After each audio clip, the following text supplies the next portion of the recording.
उसी से ही हमें मनुष्य का तन, पशु का तन, ये सब हमें मिलता है और हम अपने भोगों को भोगते हैं।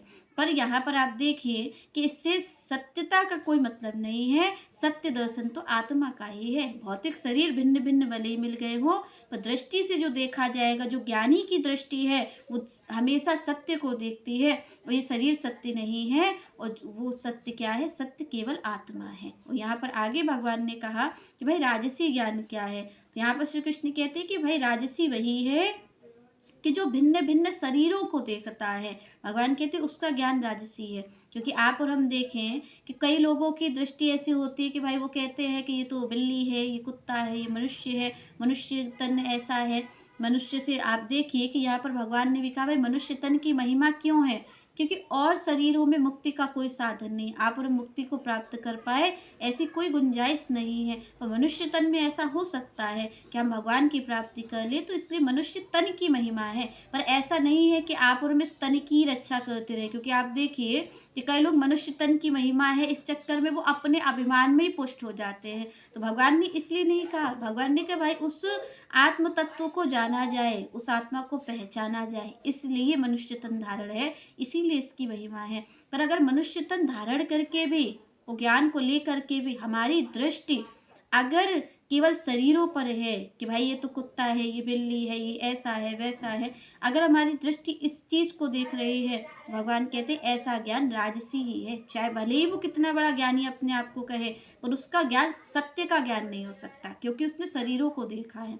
क्योंकि वो ये देख रहा है कि भाई ये तो शरीर है, ये शरीर पाया, वो शरीर पाया। अगर उसकी दृष्टि शरीर पे टिकी हुई है, भगवान कहते हैं ऐसा ज्ञान राजसी ही होगा, ऐसा ज्ञान सत्य का ज्ञान नहीं है। क्योंकि जो आप देख रहे हो दृष्टि से, जो आपको दृष्टि गोचर हो रहा है, वो केवल केवल असत्य है। आप देखिए इस प्रकृति में जो हम इन भौतिक नेत्रों से दर्शन करते हैं, भौतिक नेत्र आपको मिले हुए हैं, और भौतिक चीज़ क्या है? नष्ट होने वाली। ये प्रकृति में जो भी आपको मिला है वो एक दिन नष्ट होने वाला है। तो यहाँ पर जो आप और हम देखते हैं इन नेत्रों से, वो असत्य ही है, वो सत्य नहीं है। चाहे हम किसी मनुष्य का दर्शन करें और चाहे हम इस प्रकृति में किसी भी चीज़ का दर्शन करें, वो भौतिक प्रकृति है, पंच तत्व से बनी है और पंच तत्व में ही लीन हो जानी है। तो आप और हम इन नेत्रों से जो देखेंगे वो वही दिखाई पड़ेगा हमें, वो नष्ट होने वाला ही दिखाई पड़ेगा। इसलिए आप देखिए कि ज्ञान की ज़रूरत क्यों होती है? क्यों कहा जाता है भाई ज्ञानी ही भगवान की प्राप्ति कर सकता है, ज्ञानी ही भगवान को क्यों प्रिय है? क्योंकि ज्ञान ही वो होता है, ज्ञान के नेत्र ही वो होते हैं जो सत्य का दर्शन करते हैं। क्योंकि भौतिक नेत्रों से सत्य का दर्शन नहीं हो सकता, सत्य का दर्शन हमेशा ज्ञान की दृष्टि से होता है। और जब कोई उस ज्ञान को प्राप्त करता है तब उस आत्म तत्व का दर्शन कर पाता है। नहीं तो भगवान कहते भाई अनेक अनेक लोग तो तर्क वितर्क में ही रह जाते हैं। वो आप देखिए कि जो ज्ञानी होंगे वो अनेक तर्क वितर्क भी करते रहते, भाई ऐसा नहीं, ऐसा सिद्धांत है, वो सिद्धांत है। तो भगवान कहते भाई ये ज्ञानी तो हैं पर ये राजसी हैं। क्यों?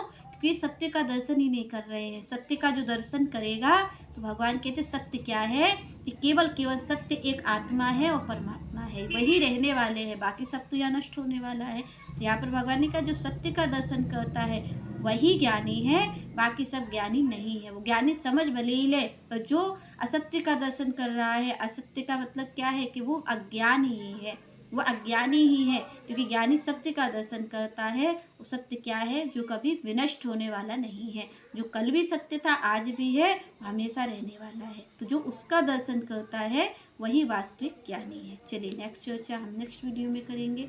तब तक के लिए जय श्री राधे, जय श्री कृष्ण।